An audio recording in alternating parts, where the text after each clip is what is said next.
Ассалаумағалейкум достар, сіздермен Q-Family арнасына қош келдіңіздер. Бүгін біз 5.32 сериалының бұл 6-шы сериясы.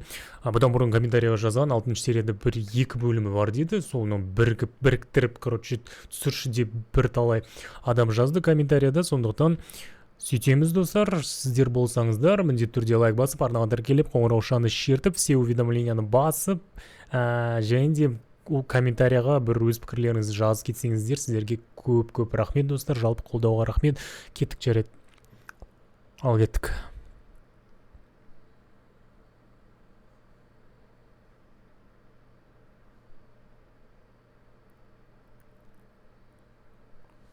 Так.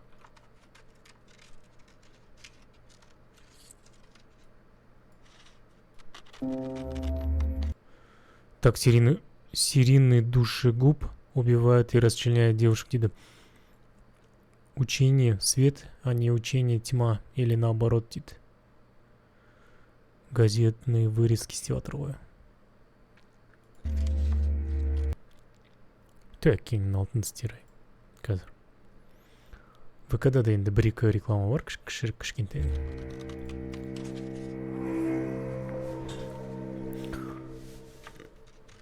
Осы жолы қандай маньяк болады екен?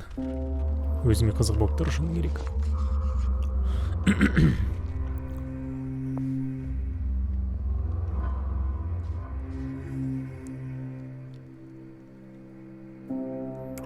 Так, мынау ескі заман 100%. Өйткені ковер ілініп тұр, газеттер.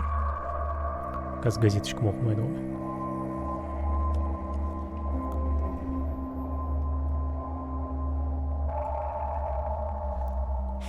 Комсомольская правда, дейді. Серийный душегуб убивает и расчленяет. Так, убийцей оказался пожилой инвалид. Ебать. Как одноногий пенсионер держал в страхе весь поселок. Угу. Тимур. Что-то знакомая рожа актера. Знакомый актер, где он еще играл?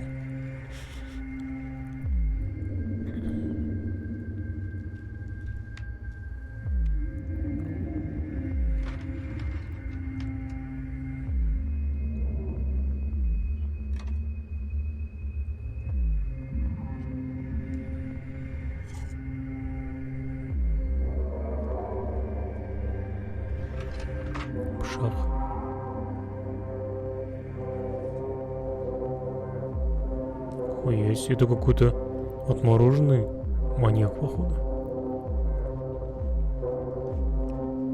Ебать. Бір корейский бір... Ой. Я корейский бір... Нелерді киноларында, типа олдбой, молдбой. Шелуха.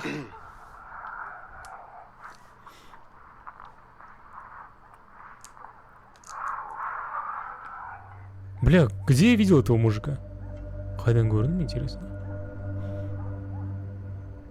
Ух ты. Ух ты. А, мынау басқа екен ғой. Басқа екен ғой. Ебай. Мына жігіт басқа жігіт па сонда? Иә.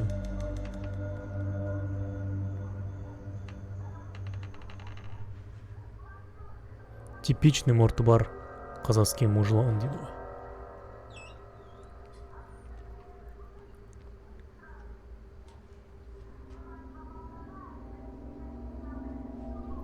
Бес-отыз екіні көрсем, как будто жан-жақты ой маньяктар ғана, да?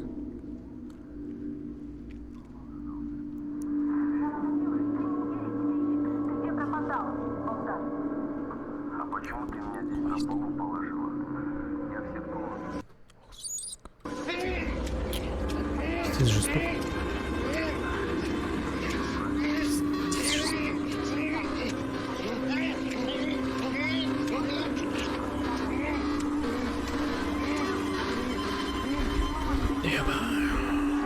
Рибок.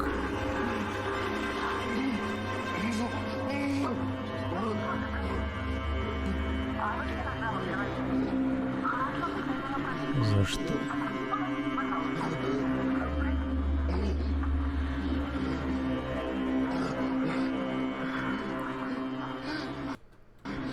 Не мини-сериал, это интересно. Что за кино?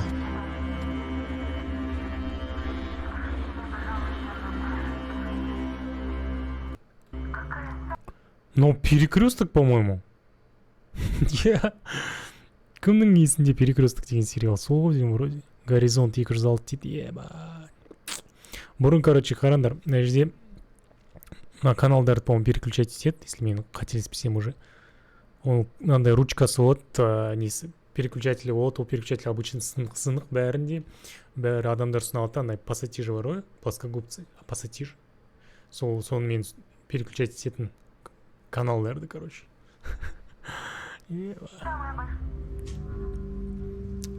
Думан, сигаретку дай. Ну чё думаешь? Да, честно говоря, много нестыковок. До этого девушек убивал. Сейчас на мужиков перешел. Да вообще без понятия. Бля, может, наш маньяк гомик, а? Нет, ребята, эта версия сразу отпадает. Я смотрел остатки тела. Сексуального насилия не было. Интересно. Наконец-то. А почему он от тела не избавился? Обычно мы находим части тела, там, голова, ноги, если вообще что-то находим. А он тут все на показуху оставил, бля. Ну, знаешь, но вообще никогда не понять, что у этих конченых уродов в башке творится. Да, согласен. До хрена вопрос. Да.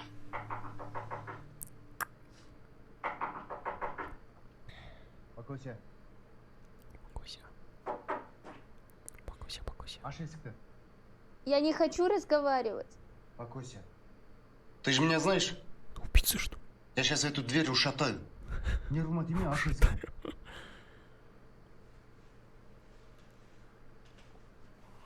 Ушатаю тебя.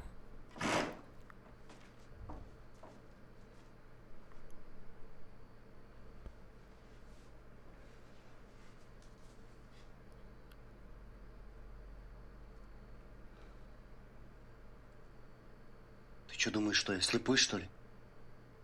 М?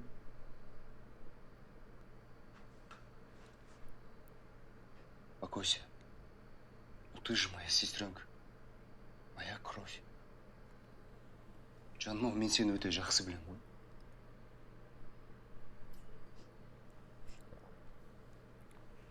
Ладно. Мне подробности не нужны. Просто скажи, кто он.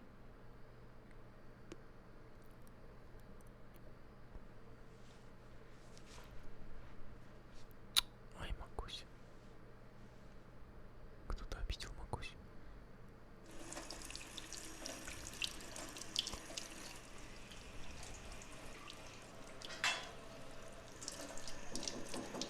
Да-да. Да-да. Честно. Здорово, пацаны.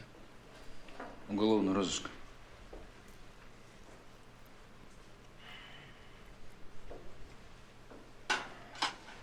Так.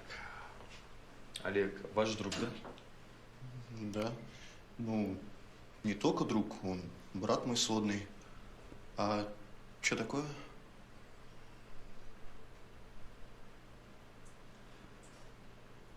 К сожалению,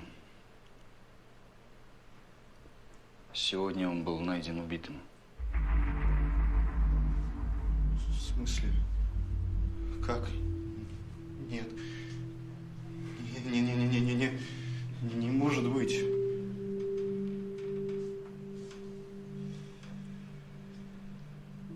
Пацаны, я вас, конечно, понимаю, тяжело.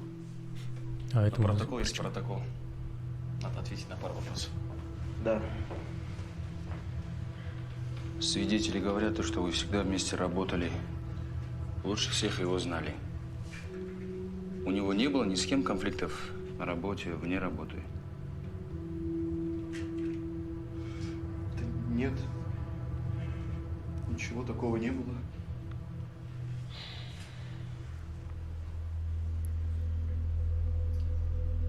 А кто его убил? Мы думаем, что он стал жертвой маньяка, который сейчас в городе беспредельничает.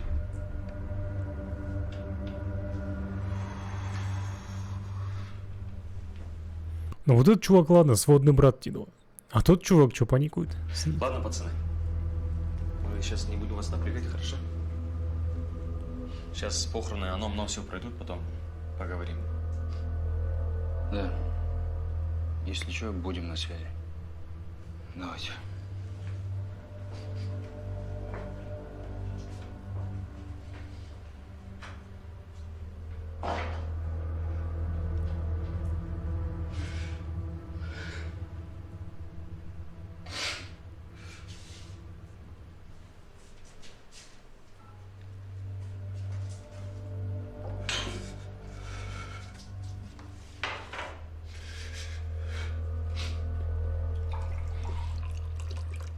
Водяра.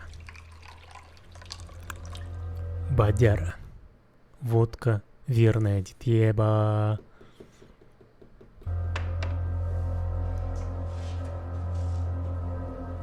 На, выпей. Ограненный стакан щитного арахта. Медиктор, тем более медик, правоохранительные органы, менты. Что за хуйня сейчас была? Я не знаю. Это что, блядь, шутка? Женя, отъебись, я не знаю.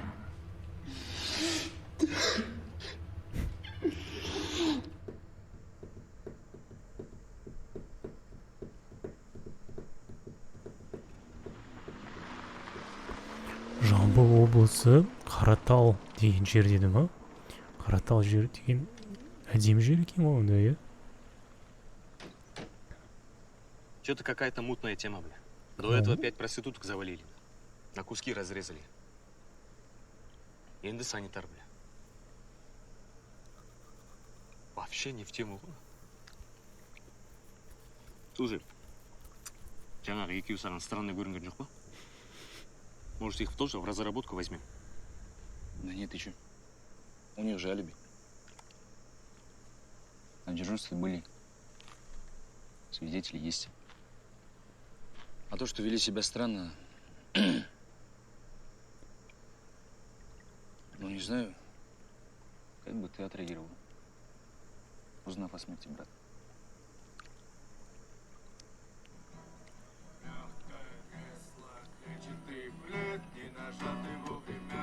Урок. В ослепительных снах группа крови на рукаве, мой порядковый номер на рукаве. Кто из вас султан? Ну я. А чё? Пойдем пообщаемся. Микуша. Мадикушты. Микусяна. Обижать еткен. Я Бакусин, старший брат. А, Бакусь. Ну пойдем тогда пообщаемся. Сейчас, пацаны, сейчас подойду. Сука, блядь, гнида! Вот и пообщались. Там один парнишка вышел, сестренка пропала неделю назад. Просится на опознание по нашему делу. Неси. А он знает, да, что там полный пиздец? Бывший военный Экин. Думаю, все нормально будет?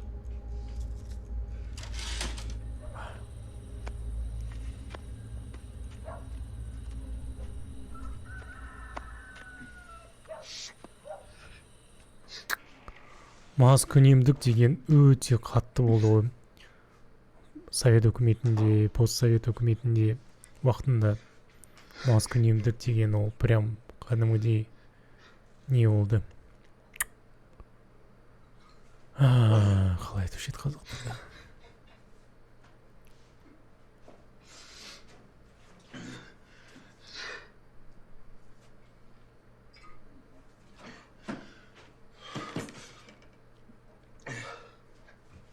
Сводный ағасы ғой, иә?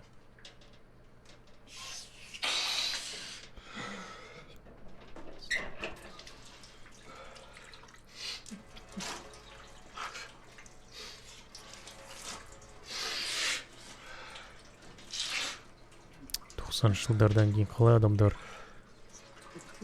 қиын болды өмір сүру негізі 90 жылдардан кейін.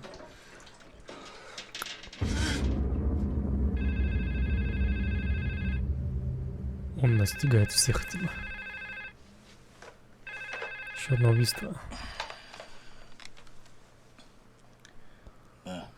Алло, мабас қалайсың, Мабас. Табасың ба? Женю убили. За что он убивает? Санитарный врач бар. Да ну нахуй.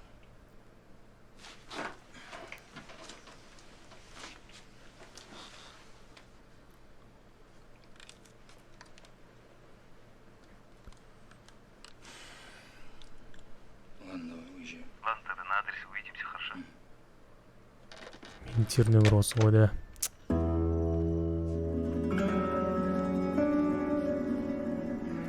Думанның әкесі ма, анасы ма, да? Қария екен.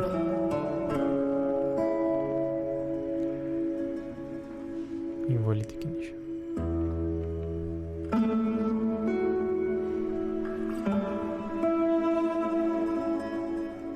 Әкесі.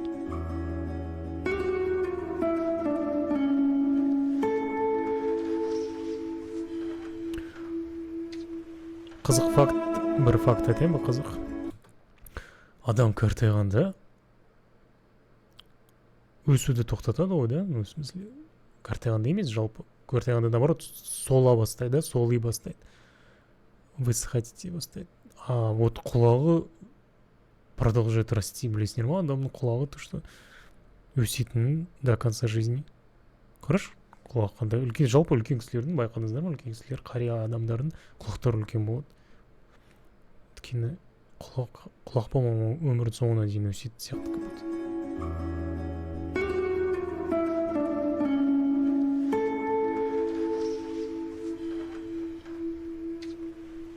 Пойду чай поставлю.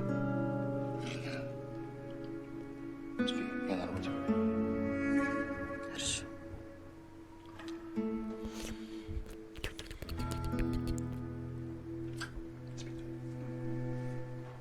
Итак, парни, на всякий случай, если вдруг кого-то стошнит, вот ведро. Объясняю сразу, что всем было понятно. Здесь лежат части тел разных людей. Не дай бог, конечно, ну, может, вдруг кого-то опознаете. А этот что же делает? Сильно не пугайтесь. Эти части пока в мусорке лежали, их крысы погрызли. Да, блядь, он сам маньяк. Фух.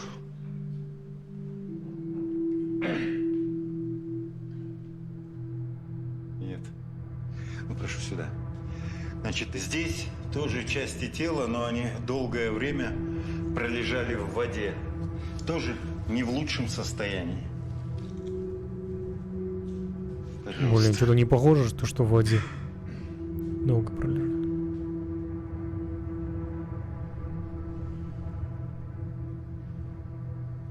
Нихуя себе, сестренкасын өлтіріп кеткен ма? Маньяктың сестренкасын өлтіріп кеткен ма не?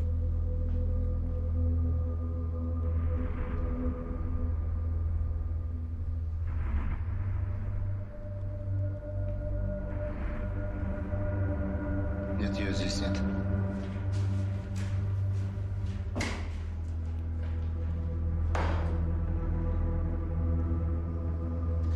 Ой, пиздец, блядь. На обед вышел, называется, да?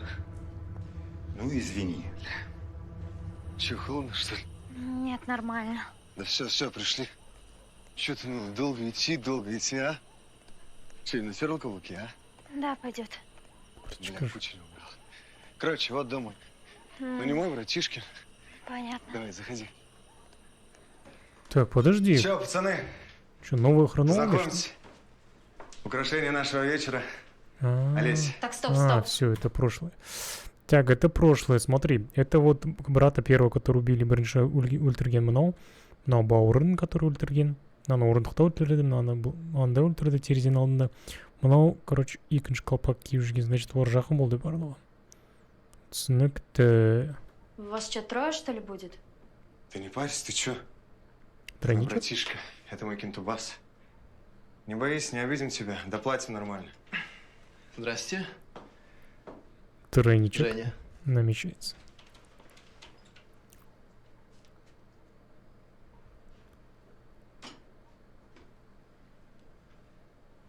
Как всегда, короче. Чё пьем? Мен мынаны бикоси деп ойла қалсам. От коньячка бы я не отказалась. Сейчас замутим. Давай, делай по красоте. Садись, ты чё? Не стесняйся. Жезөкше болғаны ғой. Сонда посиделкаларда чисто огурчик, помидорчик, анау не? Қызыл балық қалай еді? Еба. Жарайды. И хлеб дейді ғой. И водка, ебать. Давай сразу договоримся оплату вперед.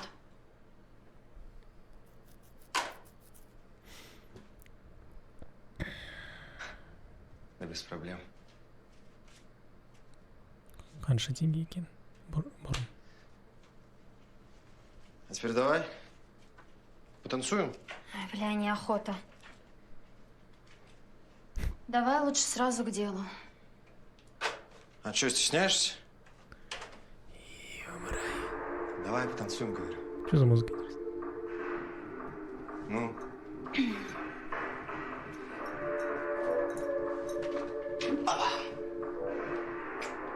Что за песня? Блять, они убийцы, оказывается. Хуя себе. Во, нихера себе. Здесь теперь маньяк, это как Декстер сияқты, короче. Жаман адамдарды, убийцаларды ультірет маньяк, короче. Декстерді кім көрмеді, шедевр алды, да, сериал. Біреу тоже подметил комментарийді. Короче, ол анау мұрты бар қазақ басқа маньяктарды, получается, тауып алып соларды өлтіріп жүр. Бәсе, өткені ананың екі қолында пышақ болды ғой басында. Сосын оны орындықты өлтіріп тастады. Енді мыналарды қалай өлтіретінін қазір көреміз дейді. Жоқ, мыналарды уже өлтірмейді. Мынаны өлтіріп кетті уже. Ну, медиктар енді. слушай, ты не болеешь там ничем, а? В смысле? Ну, не знаю, там сифилис или что-то такое. Да не, я слежу за собой. А, Что произошло? Алле, бля! Что такое? а гепатит Боткина, чё? Не болеешь? Хуй его знает. Ты что, врач, что ли? Ну, не врач. Санитар я. Санитар. Не парься, санитар. Там у меня все нормально. Че, жениться собрался, что ли? А вот и коньячок. Что за хуйня? Что сюда добавили? Таблетками почему пахнет? Это чтобы в мясе бактерий не было. Что за мясо?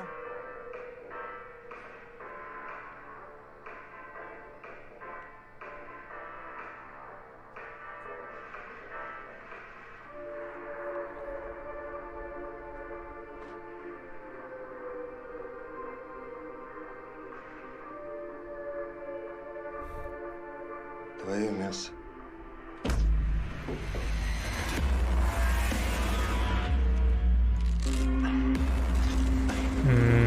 Получается, шалқарлар бағана айтты ғой, типа, басында қыздар ғана труптар шықты, енді мужиктар кетті. То есть, мыналар қыздарды өлтіріп жүрген мынау маньяктар, оларды өлтіріп жүрген уже анау мұрты бар қазақ дейді ғой. Қазақ здесь как наоборот Декстер. Блять, ты заебал.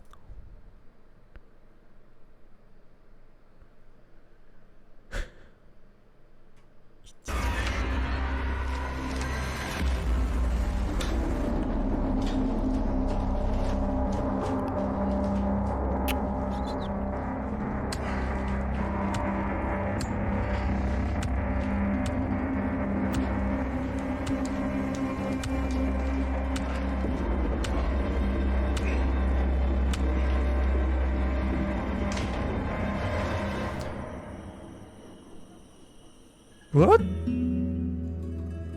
What? What? What? Чё?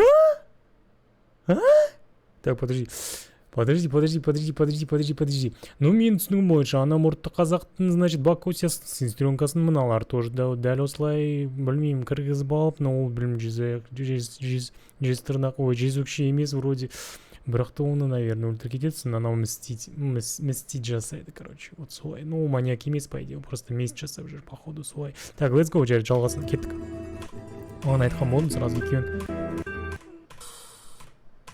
Бірге түсір деп. Let's go. Хотел спросить, вы сегодня Балжан не видели? Бля, Бакусин. Нет, не видела. Балжан-то. Что-то случилось? Не, ничего, все нормально. Мясо. Просто уже поздно, а ее до сих пор нет. Ну, она, наверное, где-нибудь задержалась. Не переживай. Да, вы правы.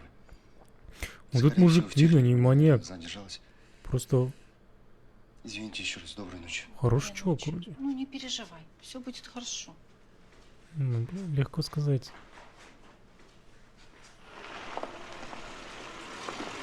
Шаха.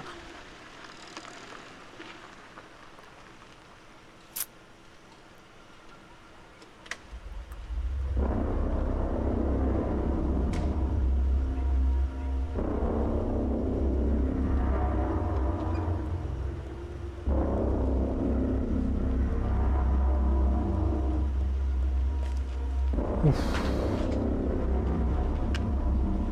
Примерно бір части тела лақтырған шығар, да?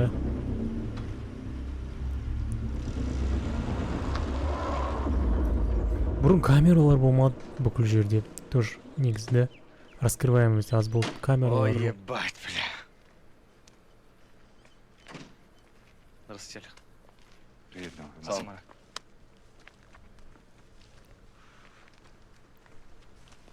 Салмар. Сам. Здравствуйте. Привет, Шелкар. Ну что, в общем, тут то же самое все. Тела нет, есть только отрезанные части. Так, ну, опять-таки, мясо. Чтобы мясо было чисто, значит, олар ол етті тоже сбыт жасайды. Немесе каннибалдарға, немесе так, опять-таки, малдың еті деп сдавать етеді бір жерге. Сондықтан көрінген жерде тамақ ішпеңдеріңіздер, ондайлар бар вообще. Өлген даже не то, что адам, вообще басқа бір өлік жануарлардың любой етін қолданады. Көрінген жерден, базардан, көшеден самса-мамса жемей қойыңдар, құрсын пирожки. А где ноги? А где те видели, как собаки куда-то утащили? Пиздец просто. Свидетели есть? Нет, тишина. Давайте для протокола проговорим. Так, у нас это 5-я жертва, да, по счету? Так спокойно говори. Предположительно, как и все жертвы, проститутка, изнасилована. До этого, помните, олар? Бля, еще одна жертва, сколько можно, бля, шалкарь, ебать. Надо ловить, ебать, она умна здесь. Так, это у нас какой счет? А, 5-й по счету. Ну, давай, погнали. Затем тело расчленили. Щей. Я вот одного не пойму. Куда он остаток тела прячет? Почему мы не можем их найти? Ну, понятное же дело. Я думаю, Или каннибал, потому что он или продает. останки тела прячет у себя в желудке. Но... Да ну-ну. Опять людоед, что ли? Откуда они только берутся, суки? Шашлычок. Че, давай. За здоровье. Ебать, в натуре людей өздері деген ғой. Фу, блядь, проститутканы етін жепті.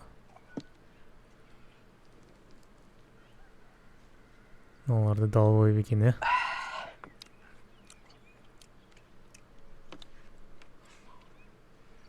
Жека сказал же, нормально мясо прожарил.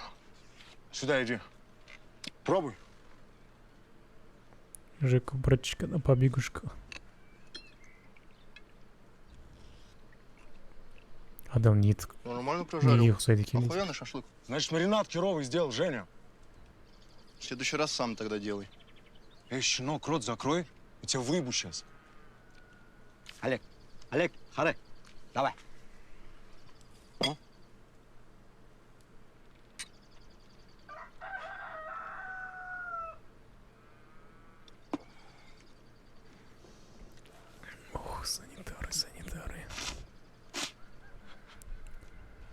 Пацаны, сколько раз говорил.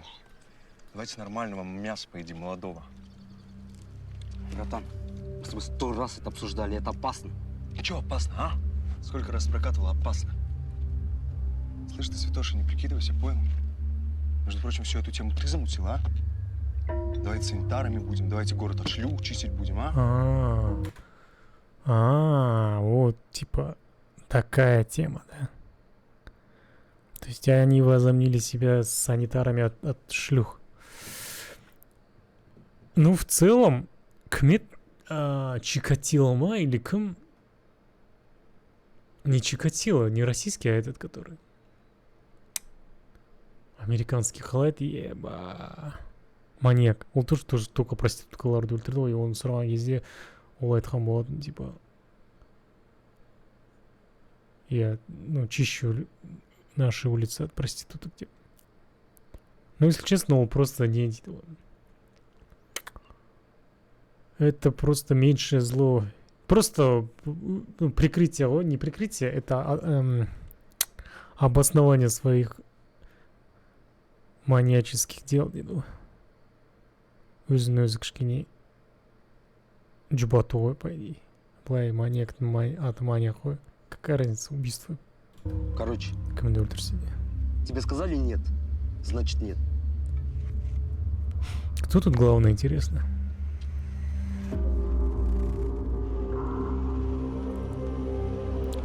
Түсіндім.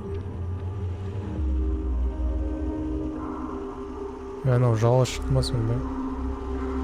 Ағаларына айтпай, иә? Аналарға айтпай. И тут нахуя это сделал? Ты что, долбоёб, что ли? Хули орешь? Ты что, предлагаешь ее назад отвезти, а? Пикуси. Она мое лицо видела?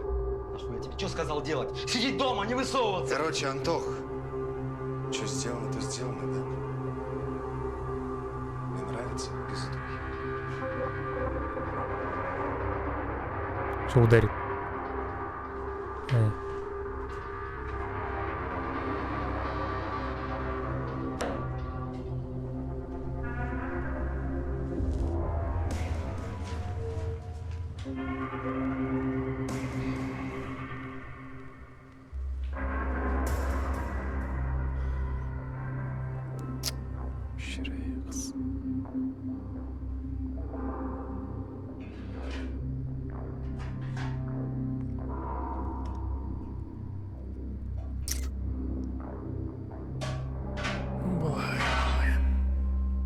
Альтерма еще.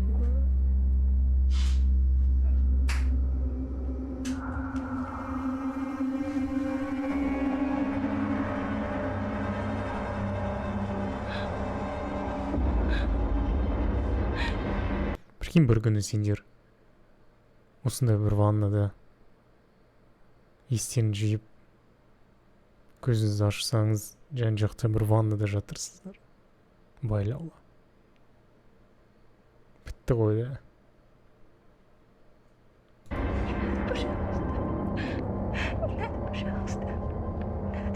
Заткнись нахуй.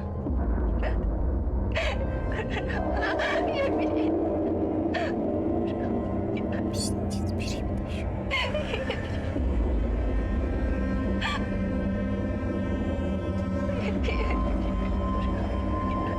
Ну, блядь, маньяк, пиздец, блядь. Мына жерде адам ешілер ұстақ қалды, пиздец.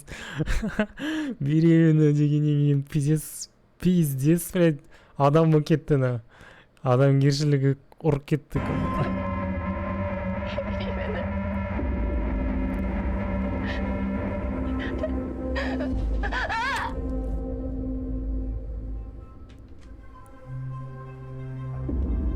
Что кровь слишком темная.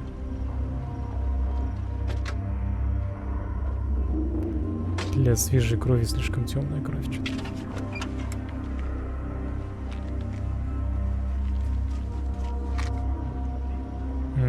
Су отстыпты.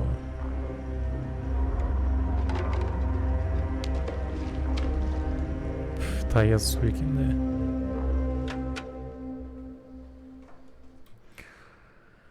да. Да, жестко.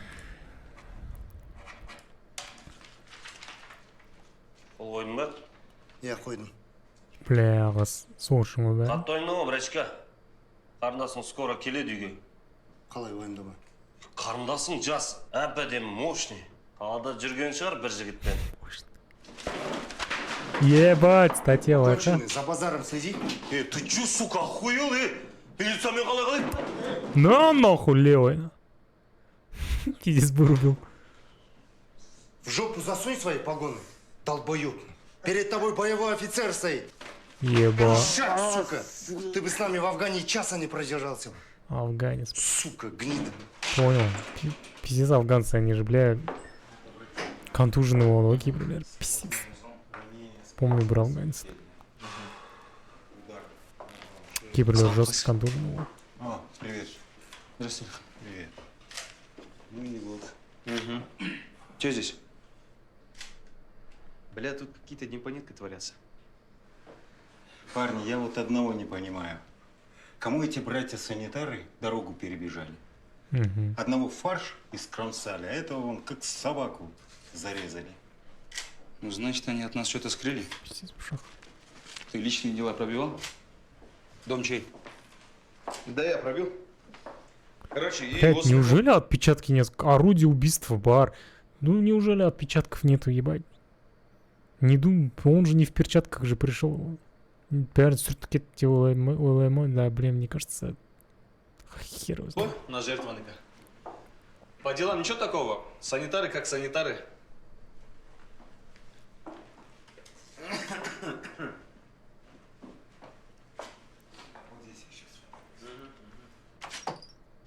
О, а вот и комнатка для расчленения. Вот сейчас он и поймет, топор найдет.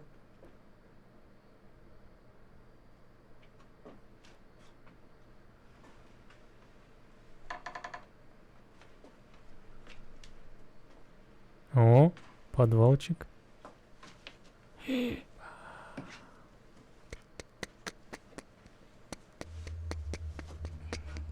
Вот это жесть, бля.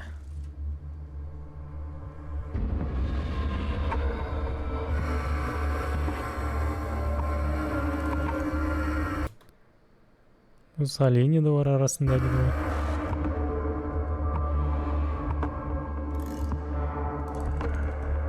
Ох, ебать.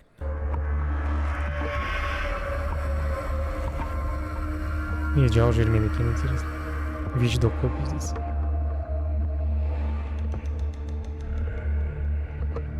Сука, тварь. Дума! Эти суки и были маньяками. Надо срочно третьего найти. Мягкое кресло, клетчатый плед, не нажатый вовремя курок. Солнечный день в ослепительных снах. Группа крови на рукаве. Он пришел пиздить его после того, как пропала она. Угу. Порядковый номер на Кто из вас рукаве. султан? Ну я? А чё? Пойдем пообщаемся. О чем?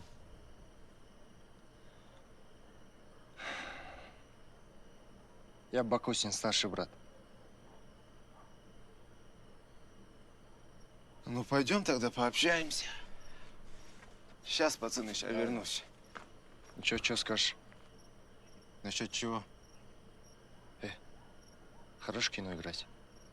Он та тёлка в курсе, что ты будущий отец? Слушай, братуха, Блять, он знал еще, ебать. давай ты мне грубить не будешь.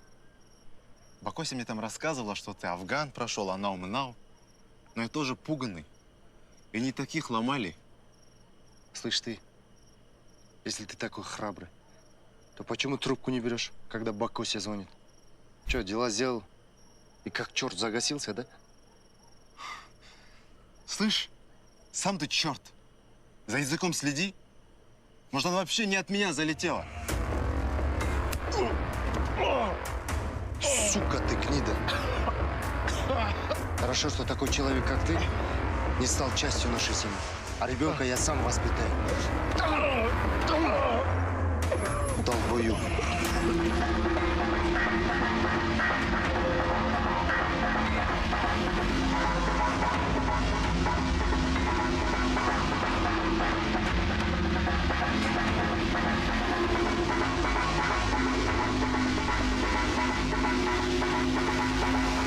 браток, беги, бля!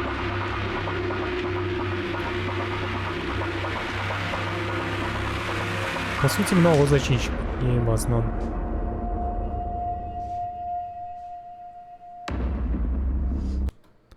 Опять хронология получается әртүрлі, да?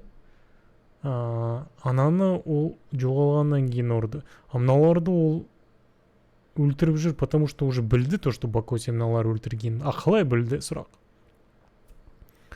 Вообще рваный сюжет. Вот сонысы бір жағынан интрига, бір жағынан қызық, но әр жерден жұлып қоя берген тоже как-то бір түрлі дейді ғой. Зеркало прикольно, у него висит, как-то странно висит. Это, я так понимаю, мыналарды ол жайдан жай өлтіріп жүрген жоқ, ол біліп өлтіріп жүр. А жаңағыны Бакоси қайда деп. Бірақ ол сұрап жүрген жоқ қой Бакоси. Я его сам воспитаю дегеніне қарағанда, ол Бакосияның тірі екенін деп ойлап жүр. Следак айтты ғой, мен то, что табылар деп. Мощный.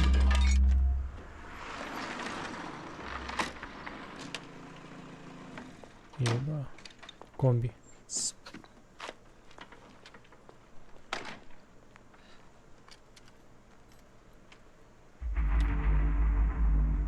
Ты сука! Руки поднял, отошел от машины, быстро! Руки поднял! Еба.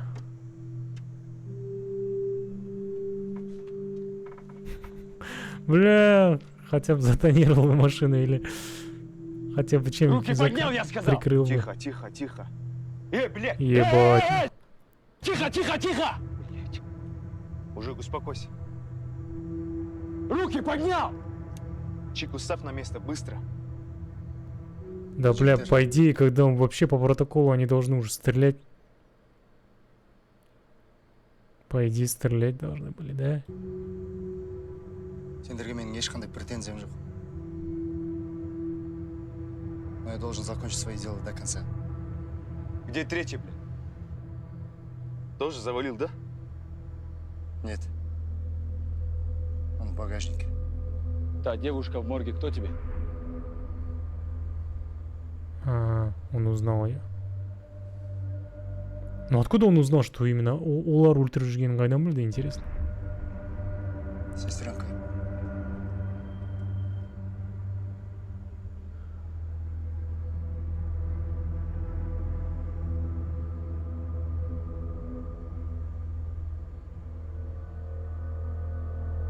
Ты что делаешь?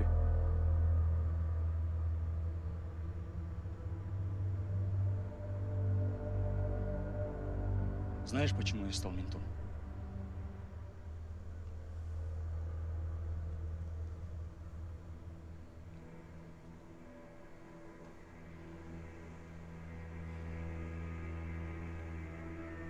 Когда мне было 15 лет, пропал мой братишка. Через 3 дня мы нашли его в реке. Ему вырезали глаза. Вырвали все зубы, отрезали язык. Он умирал долго и мучительно. Даже не смог позвать на помощь. Поэтому просто мычал. Тот, кто это сделал, сука, тварь, до сих пор не был пойман. Поэтому я ловлю маньяков. И надеюсь, что среди них будет эта мразь.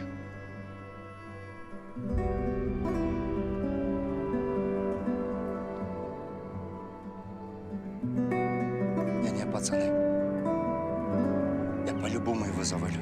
Да я бы сам их всех завалил. Но закон и закон, сам понимаешь. Да он прав, братан, успокойся. Будет суд. Его 100% расстреляют нахер.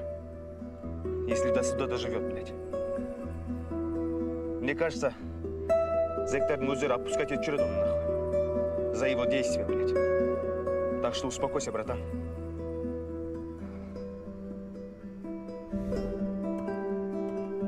Она же была беременна.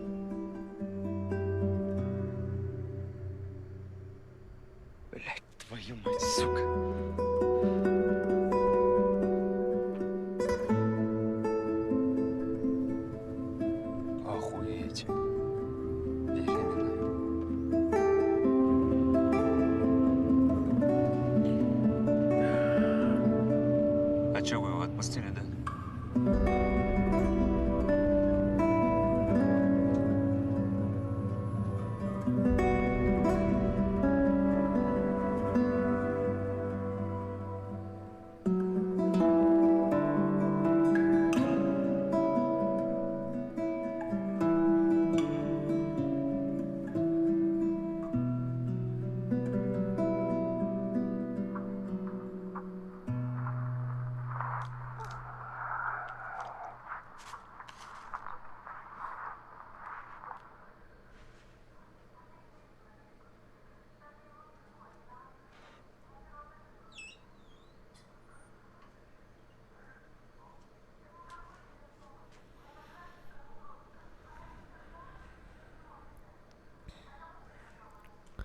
Мы же видели это.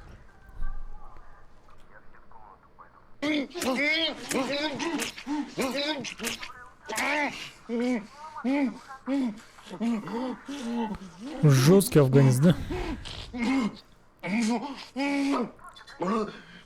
Қалай тауып алды оларды? Вот сұрақ, который еще жауап жоқ.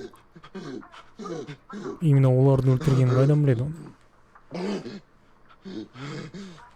Қайдан тауып алды? Он следовательдер таба алмады. Бұл қайдан тапты? Сұрақ. Ничего страшного.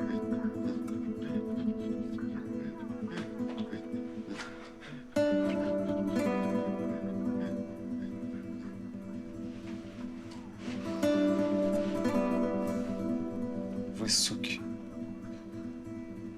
будете подыхать так же, как убили мою сестренку и других девчонок.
Гранатаны аузына тығып жар жерге қой, короче.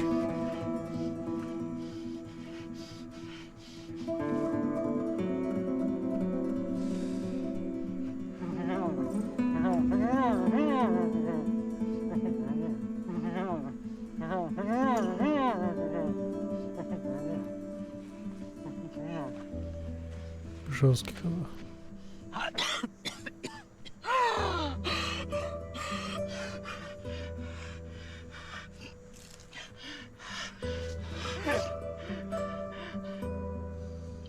Зачем вы девчонок убивали? Я не знаю. Не знаю. Я не знаю. Наверное, ради кайфа.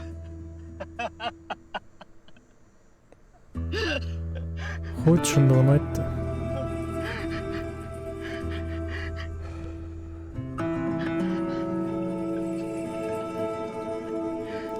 Ешқандай ол кайф емес, ол не, достар.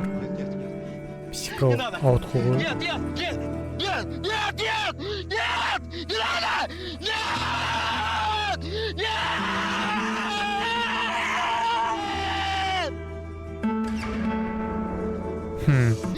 Он не настоящий друзья. Эффект помню.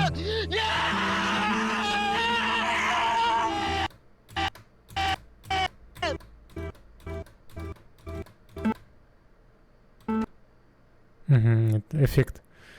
Даже не такой качественный эффект.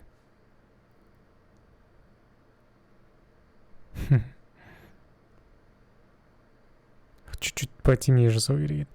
Чуть-чуть потемнее жасау керек еді.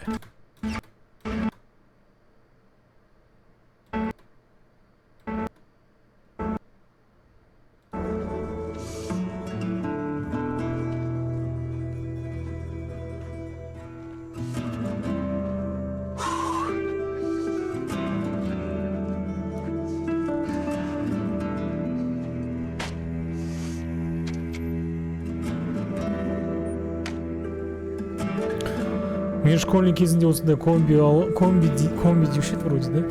Комби алғым келген, помню, хотел затонировать, такую бандитскую сделать.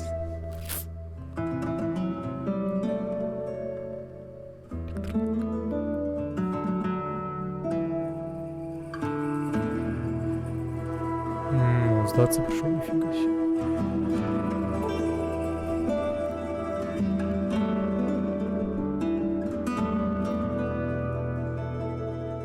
Договорились, да?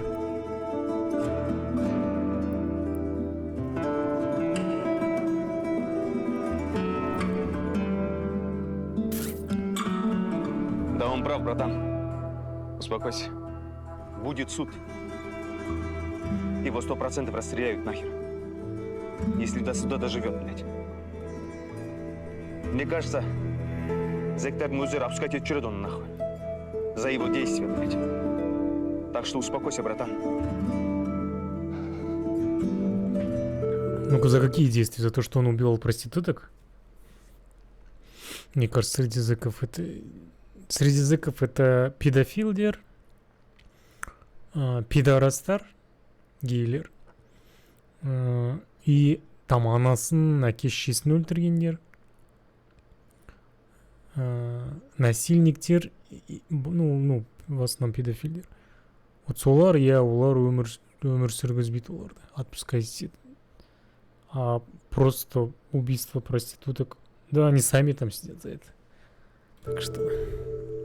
Она же была... беременна.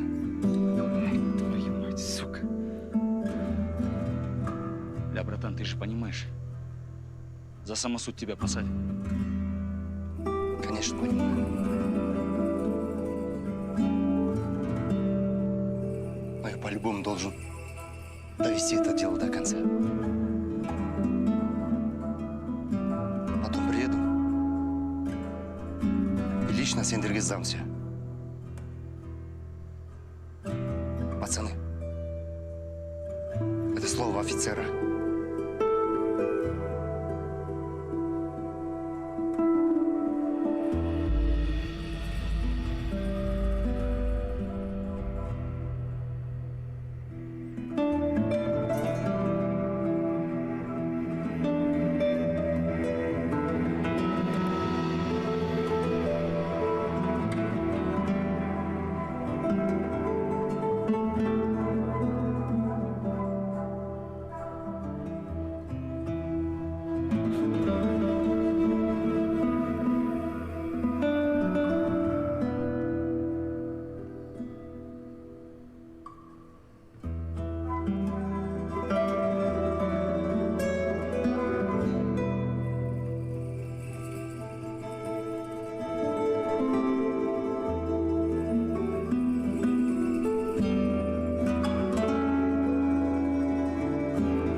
И что в итоге с этим афганцем стало?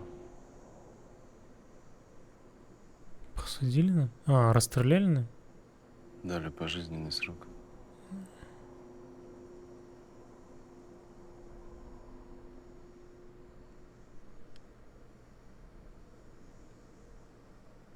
Ну, молодой в шоке, да?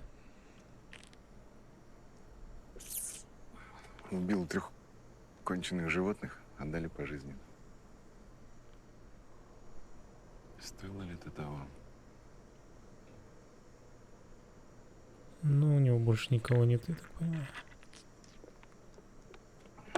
Никого не осталось.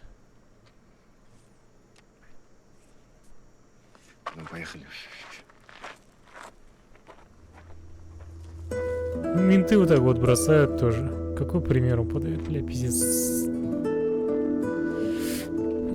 Положительный герой, на. Бухает, курит, на. Матюкается, мусорит. Заебись, блин. Этот...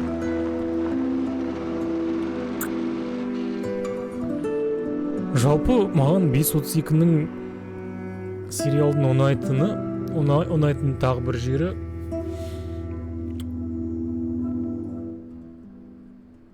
әрбір серия бір-біріне ұқсамайды. Это прям супер. И прям кәдімгідей заморочились дейді ғой. Әрбір маньяктың өз мотиві бар. Даже типаж маньяктардың типаждары әртүрлі, просто әртүрлі. И мен түсінігім бойынша 12 серия бар да, примерно. Сонда 12 сериядан 12 түрлі маньяк бола ма сонда? Маған өзіме қызық болып тұр. 6 серияда 6 түрлі маньякты көрсетті. Тағы 6 түрлі маньякты қайдан табады?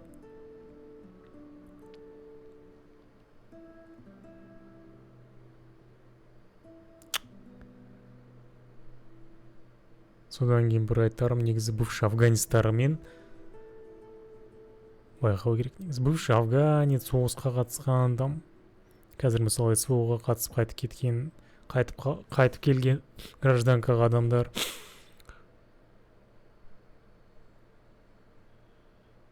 негізі контужный болып келеді по-любому. Оны мен көрдім прям қалай контузия оларда, қандай контужный болатынын, сондықтан байқау керек негізі тоже. Жалпы соғысты көрген адам, соғыста адам өлтірген адамның тоже психикасы уже ауытқып кеткен, по идее.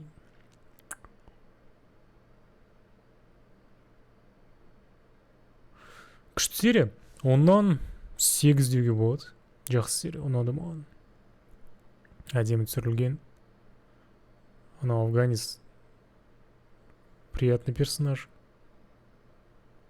Әдемі. Солай достар. Лайк басамыз, арнаға тіркелеміз, қоңыраушаны шертеміз. Келесі серияда көріскенше.